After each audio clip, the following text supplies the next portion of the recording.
झारखंड के अधिकांश जिलों में इन दिनों के वैसे सूखे के हालत बनते दिख रहे हैं, लेकिन मौसम विभाग के अनुसार अगले 2 दिनों कई जिलों में होने वाली बारिश से थोड़ी राहत मिल सकती है। दरअसल मौसम पूर्वानुमान के अनुसार झारखंड कई अधिकांश जिलों में 8 से 10 अगस्त तक बारिश के आसार है। वहीं मौजूद केंद्र रांची के अनुसार अगले 1 से 3 घंटे में भी झारखंड के कुछ जिलों में बारिश का अनुमान है। मौसम केंद्र रांची के अनुसार झारखंड के कुछ जिलों में अगले 1 से 3 बारिश होने का आसार है। झारखंड के चतरा, गढ़वा और पलामू में 1-3 घंटे तक हल्के के मध्य दर्ज की बारिश के मेघ गर्जन और वज्रपात की प्रबल संभावना है। मौसम विभाग ने इस दौरान को अलर्ट रहने के घरों में रहने की अपील की है।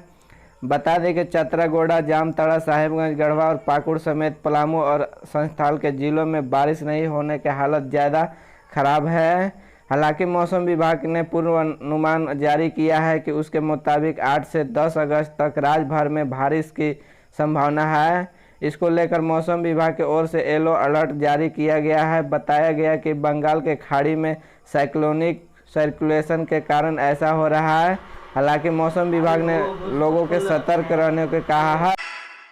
झारखंड में इस बार मानसून की कमी बारिश होने की वजह से सुखाड़ की स्थिति को देखते हुए मुख्यमंत्री हेमंत सोरेन राज्य की विभिन्न स्थितियों की चर्चा करते हुए पीएम के सुखाड़ से निपटने के केंद्र सहयोग की मांग। सीएम मानसून आधारित कृषि व्यवस्था के स्थान पर उत्तम सिंचाई के कृषि व्यवस्था को स्थापित करने के लिए बड़ी राशि की आवश्यकता पर जोर देंगे।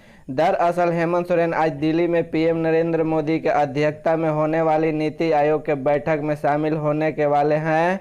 इस दौरान हेमंत सोरेन झारखंड की स्थिति पर पीएम से चर्चा करेंगे। प्रधानमंत्री नरेंद्र मोदी की अध्यक्षता में रविवार यानी आज नीति आयोग के 7वें निकाय के बैठक में मुख्यमंत्री हेमंत सोरेन शामिल हो रहे हैं। इस बैठक में मुख्यमंत्री हेमंत सोरेन राज्य में सुखाड़ की स्थिति है और इसके कारण का उल्लेख करते हुए मध्य सिंचाई योजनाओं और विषय के पैकेज की मांग कर सकते हैं। इसके अतिरिक्त सीएम सोरेन ने राज्य किए जा रहे विभिन्न क्षेत्रों में विशेषकर शिक्षा, कृषि और शहरी विकास की दिशा में किए जा रहे हैं सरकार के प्रयासों का उल्लेख भी कर सकते हैं।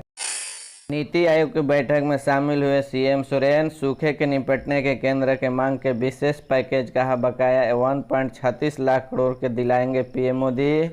मुख्यमंत्री हेमंत सोरेन ने झारखंड में उपजे सुखाड़ जैसे हालत निपटने के लिए केंद्र सरकार से विशेष पैकेज की मांग की है। मुख्यमंत्री नीति आयोग के शासी निकाय की बैठक में यह मांग रखी है। राज्य के धान के रोपने में 20% की कमी हुई है। इस स्थिति के देखते हुए केंद्र सरकार झारखंड को विशेष पैकेज की ताकि किसानों को राहत मिल सके। उन्होंने यह भी बताया गया कि राज्य के सिंचाई सुविधाओं की कमी है, जिसके कारण हर दिन 4 साल झारखंड के सूखे का देश झेलना पड़ता है। ऐसे सिंचाई सुविधा के दुरुस्त करने के लिए भी झारखंड को पैकेज दिया जाए। किसानों को दी गई फसल बीमा की जानकारी। बारिश के अपलता को देखते हुए आशिक फसल प्रबंधन से किसानों को जागरूक करने के लिए करार प्रखंड के लात्रा पंचायत में मेरे गांव के किसान गोष्ठी का आयोजन किया, जिनमें जिला कृषि पदाधिकारी द्वारा विशेष रूप में किसानों के झारखंड फसल राहत योजना के बारे में बताया गया कि जिसके तहत फसल में 30 से 50% का नुकसान की स्थिति में 3000 प्रति एकड़ का, 50% से अधिक नुकसान होने पर 4000 प्रति एकड़ की मुआवजा राशि देने का प्रावधान है। एक किसान न्यूनतम का 10 डिसमिल से अधिकतम 5 एकड़ तक का मुआवजा प्राप्त कर सकते हैं। वर्तमान में विभाग द्वारा चलाई जा रहे हैं बीज नियम योजना के अंतर्गत 50% अनुदान पर वितरण किए जा रहे हैं। लोहरदगा में बिजली के चपेट में आने से पति पत्नी की मौत। लोहरदगा जिले में कैरो थाना क्षेत्र के खतरा गांव में सिंचाई करने गए पति पत्नी के करंट लगने से मौत हो। जानकारी के अनुसार खतरा गांव निवासी विजय टाना भगत पिता स्वयं बिरसा टाना भगत उसकी पत्नी तेतरी भगतई अपने खेत में रोपा रोपने के लिए सूखे खेत में पानी पटाने के लिए खेत गए थे। अपने कुआं के पास मशीन चालू करने के दौरान बिजली के चपेट में आ गए। एक दूसरे को बचाने के क्रम में पति पत्नी को करंट ने अपनी चपेट में ले लिया, जिससे दोनों का मृत्यु हो गई। मृतक दंपति के 3 पुत्र और 2 पुत्री हैं। बोकारो में शिक्षा विभाग के दावे पर पोल खोल रही है। यहाँ एक ऐसा स्कूल है जहाँ केवल 17 बच्चे पढ़ाई करते हैं। स्कूल में कम बच्चों होने के कारण शहर में प्राइवेट स्कूल का होना बताया जाता है। बोकारो में राज्य के हेमंत सोरेन की सरकार शिक्षा व्यवस्था का दुरुस्त करने का लगातार दावा करती है।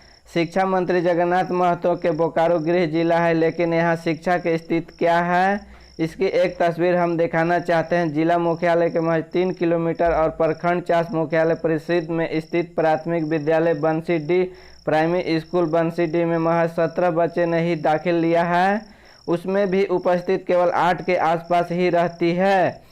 इस विद्यालय को चलाने के लिए शिक्षा विभाग के द्वारा 2 सरकारी शिक्षक की तैनाती की गई है, जिसमें एक प्रधानाध्यापक है, जबकि दूसरे शिक्षक जो पूर्ण रूप में दृष्टि बाधित है, उनकी पद स्थापना यहाँ बच्चों के पढ़ाने के लिए गए 2 शिक्षक यहाँ 17 बच्चों के पढ़ाने के काम करते हैं।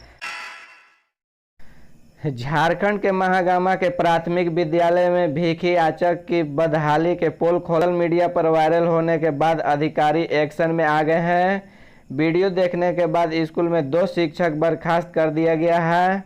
वीडियो और बीईओ ने जिस वक्त स्कूल का निरीक्षण किया, उस वक्त स्कूल में 18 बच्चे पाए गए थे। माध्यम भोजन बन रहा था, इधर पीएचडी विभाग हैंडपंप के ठीक करने में जुट गया है।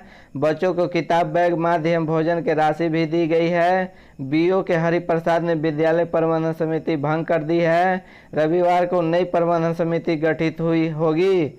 दरअसल झारखंड के गोड्डा में एक 12 साल के छात्र सरफराज ने रिपोर्टर बनकर स्कूल के बदहाल व्यवस्था की पोल खोल रख दी है। सोशल मीडिया पर वायरल हो रहे हैं कि इस वीडियो में सरफराज स्कूल के बदहाल व्यवस्था को दिखा रहा है।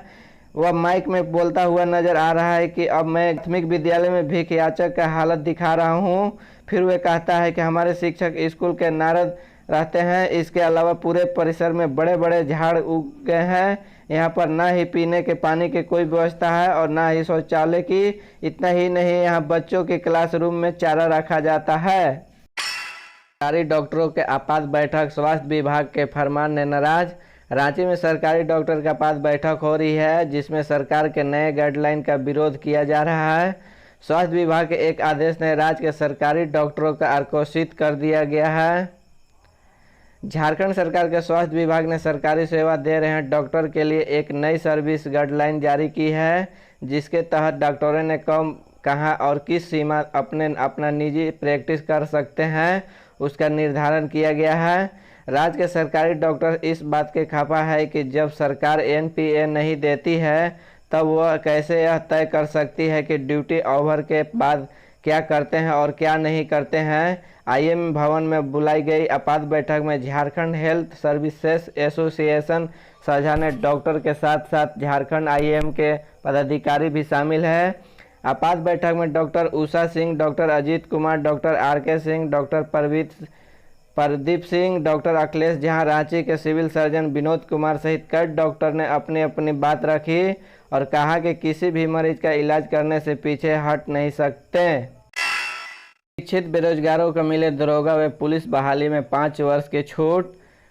महागामा 20 के विधायक दीपिका पांडे सिंह ने झारखंड मानसून विभाग सत्र दौरान सरकार ने राज्य के शिक्षित बेरोजगार युवाओं को बेरोजगारी भत्ता देने की मांग रखी। स्नातक पास को 5,000, स्नातकोत्तर पास युवाओं के 7,000 रुपये का बेरोजगारी भत्ता देना जाना था, लेकिन अब तक इन्हें बेरोजगारी भत्ता नहीं दिया जा सका है। इससे युवाओं के सरकार के प्रति निराशा है। दीपिका पांडे सिंह ने जनहित के मामले में संबंधित कई योजनाओं के पारित करने के सरकार से मांग की है। कहा कि वैश्विक महामारी कोरोना के कारण कर्मचारी चयन आयोग के परीक्षा के लिए केंद्र सरकार ने अभ्यर्थियों की उम्र सीमा 2 वर्ष की छूट देने का निर्णय लिया है। कोरोना के कारण झारखंड कर्मचारी आयोग के द्वारा ली जाने वाली परीक्षाओं की तैयारी कर रहे हैं। अभ्यर्थी भी प्रभावित हुए हैं कि पूर्ववर्ती सरकार द्वारा झारखंड पुलिस एवं दरोगा के नियुक्ति में उम्र पूर्व में ली जा रही है। नियुक्ति उम्र में मानक को घटाकर सामान्य वर्ग के अभ्यर्थियों के लिए 25 वर्ष कर दिया गया था। वही 2016 के बाद झारखंड पुलिस दरोगा नियुक्ति के लिए विज्ञापन प्रकाशित नहीं हो सका है। इससे राज्य लाखों युवाओं नौकरी का आस दर दर भटक रहे हैं। राज्य के युवाओं के नौकरी में अवसर प्रदान करने हेतु लंबित नियुक्ति प्रक्रिया जल्द शुरू होना चाहिए। दरोगा में झारखंड पुलिस के नियुक्ति पूर्व में मानक उम्र आधार पर करने का एवं वर्तमान समय में निकाले जा रहे हैं। विज्ञापन में 5 वर्ष की छूट प्रदान करने की मांग की गई है। पेयजल एवं स्वच्छता मंत्री मिथिलेश ठाकुर रविवार को देवघर पहुंचे। यहां पेयजल मंत्री ने पेयजल सुविधा मामले में हर घर नल योजना को लेकर अपनी विश्वस्तता गिनाई। मंत्री मिथिलेश ठाकुर ने यहां देवघर परिसदन में प्रेस वार्ता के इस दौरान स्वच्छता मंत्री ने कहा कि 2024 तक 1,18,800 घरों में तक शुद्ध पेयजल पहुंचाने के लक्ष्य है।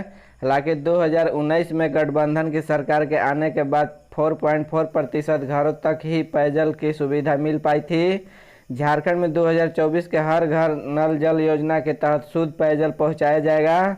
इस संबंध में देवघर में पेयजल एवं स्वच्छता विभाग के मंत्री मिथिलेश ठाकुर ने कहा कि झारखंड सरकार का विपरीत परिस्थितियों में भी इस योजना के तय समय पूरा करके झारखंड वासियों को इसका लाभ देगी।